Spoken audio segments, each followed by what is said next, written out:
Hermanos, estamos en el libro de Ruth, estamos en el tiempo de los jueces, estamos viendo cómo Ruth, que es la nuera de Noemí, que había perdido a sus dos hijos, había perdido a su esposo. Ruth era una moabita, pero que había llegado a la conversión, había conocido a ese Dios maravilloso de los hebreos. Y había un problema. Mencionamos, hermano, ¿te recuerdas la ley del pariente redentor? Había un problema. Boaz no era el primero en la línea para redimir a Ruth, pero Boaz se sentó en la puerta de la ciudad a esperar que pasara el pariente que debía rescatar a Ruth, y al declinar su derecho, Boaz se puede casar con ella. Y mira, hermano, cómo lo dice Ruth capítulo 2, versículo del 1 al 23. Vamos a ver la historia de Ruth, cómo ella es redimida por un pariente llamado Boaz, que va a ser en la genealogía de Jesús. Y de esta manera lo dice Ruth capítulo 2. Vamos a ver la ley del pariente redentor, ya que esas mujeres ahí están solas y había una ley hebrea que tenía que ayudarlas. Noemí tenía por parte de su marido un pariente muy rico llamado Boaz. Ruth le pidió permiso a Noemí para ir a recoger espigas donde pudiera hacerlo sin problemas. Como ella se lo diera, Ruth salió al campo y se puso a espigar detrás de los segadores. Dio la coincidencia de que el campo a donde ella había llegado pertenecía a Boaz, pariente de Elimelech, que precisamente llegó ese día de Belén. Luego de saludar a los segadores con un "El Señor esté con ustedes" y de recibir por respuesta "El Señor te bendiga", Boaz preguntó al capataz de la cuadrilla de segadores: ¿de quién es esa joven? Y el empleado le contestó: es la moabita que acaba de regresar de Moab con Noemí. La autoricé para que recogiera las espigas que dejan los segadores, y es lo que ha hecho toda la mañana sin parar. Boaz, dirigiéndose entonces a Ruth, le dijo: oye, hijita, no vayas a recoger espigas a otra parte. Quédate aquí y no te separes de los trabajadores. Síguelos a cualquier potrero donde vayan a segar.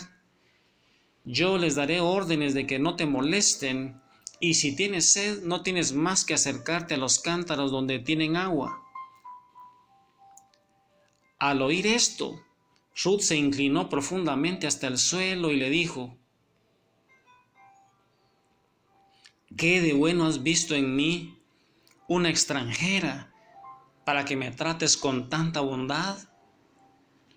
Me han contado, le respondió Boaz, lo bien que te has portado con tu suegra después de que murió tu marido, hasta el punto de dejar tu patria y tus padres para venirte a un país totalmente desconocido para ti. Que Yahvé te recompense tus buenas obras y que el Dios de Israel, bajo cuyas alas te has cobijado, te dé el premio que mereces. Ella replicó: ojalá me haga merecedora de tanta bondad como la que me has demostrado con tus palabras amables y tranquilizadoras, circunstancias en que yo no me equiparo ni a la última de tus esclavas. A la hora del almuerzo, Boaz la invitó a acercarse y a que comiera un pedazo de pan empapándolo en salsa. Cuando ella estaba sentada en medio de los segadores, él le ofreció también un puñado de granos tostados. Ella comió hasta quedar satisfecha y se guardó las sobras. Enseguida se levantó para proseguir su trabajo, y entonces Boaz dijo a sus trabajadores: déjenla que incluso arranque espigas de las gavillas, y no le llamen por eso la atención. Más aún, de vez en cuando vayan dejando caer de propósito algunas espigas, para que ella pueda irlas recogiendo sin decirle nada. Ruth estuvo todo el día espigando, y luego de desgranarlas, vio que había juntado más o menos un quintal de cebada. Regresó a la ciudad con la cebada a cuestas y cuando llegó a su casa mostró a su suegra lo que había recogido y le entregó lo que había guardado para ella del almuerzo. Su suegra le preguntó: ¿por dónde anduviste recogiendo espigas, ya que te fue tan bien? Como ella le contase dónde había estado trabajando, su suegra prosiguió: pero si el dueño de esos campos es Booz, bendito sea Yahvé, que siempre se muestra tan bueno con los vivos y los muertos. Ese hombre es pariente nuestro. A él, entre otros, le corresponde rescatarnos.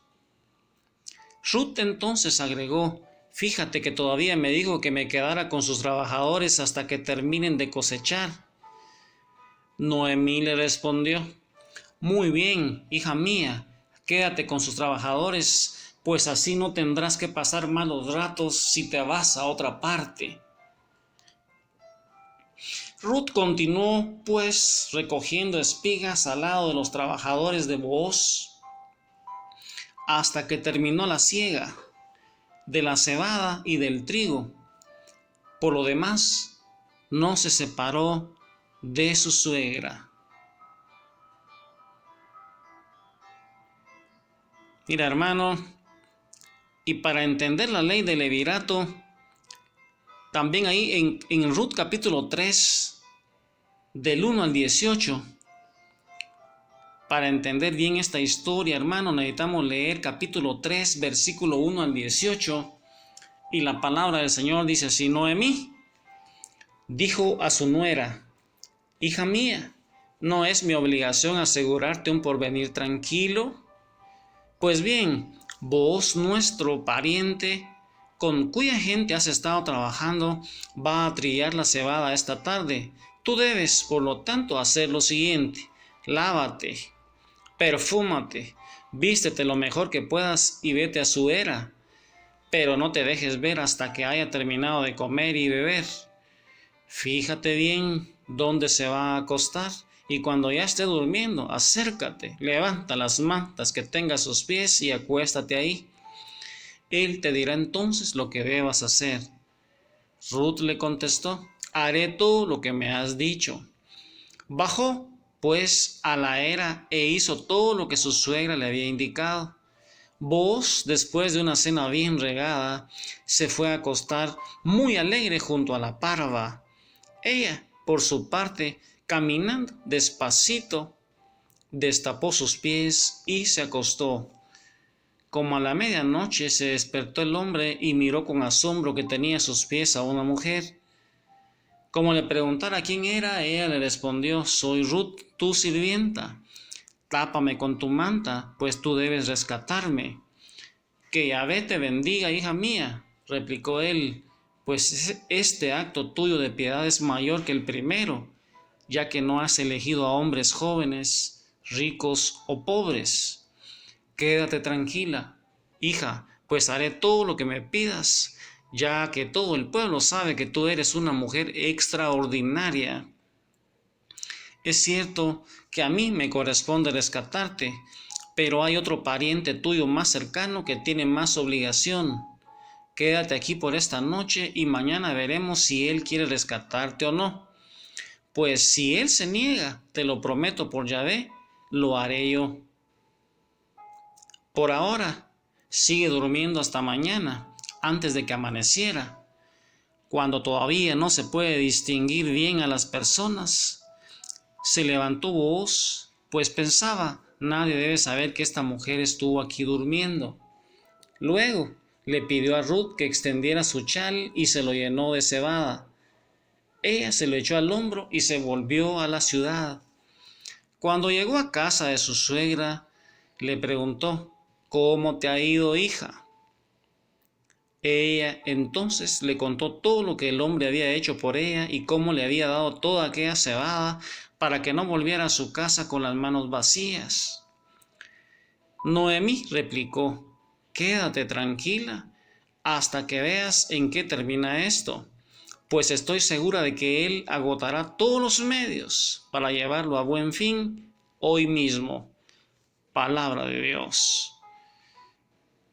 Mira, hermano, para entender bien entonces la ley del levirato, vamos a leer San Lucas 10, 27 al 31, y ese texto que nos sirva para hacer una reflexión de vida de cómo Dios va proveyendo a sus siervos que son fieles esa divina misericordia y divina providencia. Mira, hermano, San Lucas 20, 27, ahí vamos a ver la ley del levirato, y con eso vamos a hacer una reflexión ahí a la par de María Santísima en su corazón inmaculado, a los pies de Jesús. Se acercaron a Jesús algunos saduceos, esta gente que niega que haya resurrección, y por eso le plantearon esta cuestión: Maestro, Moisés nos dejó escrito, si un hombre tiene esposa y muere sin dejar hijos, el hermano del difunto debe tomar a la viuda para darle un hijo, que tomará la sucesión del difunto. Había pues 7 hermanos. Se casó el primero y murió sin tener hijos. El segundo y el tercero se casaron después con la viuda, y así los 7, pues todos murieron sin dejar hijos. Y con esos conocimientos, con esos textos, con esa meditación de la Escritura, sigamos rezando el rosario en el corazón de María Santísima, pensando que esta es la historia de la salvación y viendo cómo obra ese Padre bueno en esos momentos difíciles que está viviendo Ruth y está viviendo Noemí, y cómo tiene que cumplirse la ley del levirato. Piensa, hermano, ¿qué quiere decir la ley del levirato? Que es que un pariente tiene que redimir a esa familia.